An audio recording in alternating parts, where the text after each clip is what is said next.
Hashtag Web3 and the goal of revolutionizing the internet. Web3 is a term used to describe a vision of a better internet, one that is enhanced by identity, currency, and society. An internet built on open protocols that promote transparency and innovation. An internet that shifts power away from large corporations and puts ownership and control of data in your hands.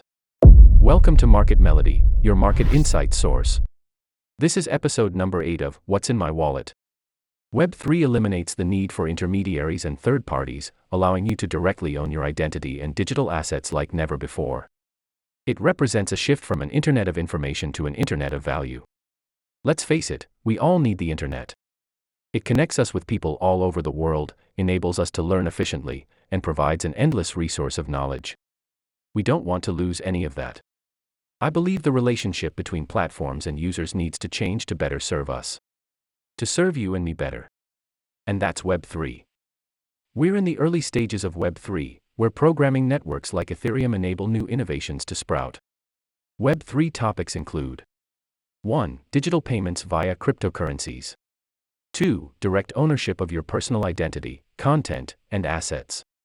3. Decentralization of digital assets from intermediaries like banks and tech giants.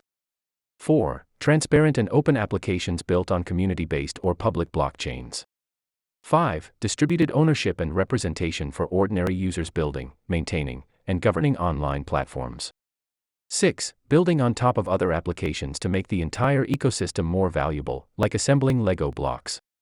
In Web 2, the current popular internet, if you want to switch to a new platform, you can't transfer your data history seamlessly, and this is limited by the legal constraints of centralized data storage providers. You have to start over because the Web 2 platform owns your data and profits from it. Meanwhile, with Web 3, you can choose to transfer your data and money to a different platform at any time because you're not constrained. The database and platform using Web 3 are global, open, and accessible anywhere, for any purpose. In Web 3, regular websites or applications are called decentralized apps, dApps, which often have a Connect Wallet button using a personal wallet as a login account. This technology is completely open and absolutely secure.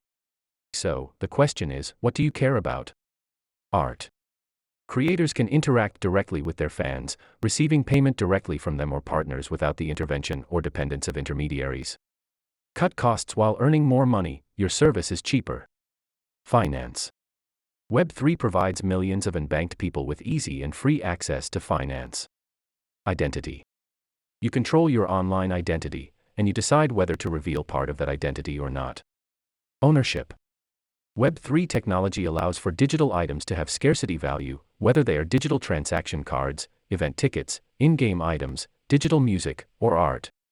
It's called NFTs. Community. Online social clubs provide equal benefits to members. You'll find a place for yourself somewhere. And if you don't, you can create your own space.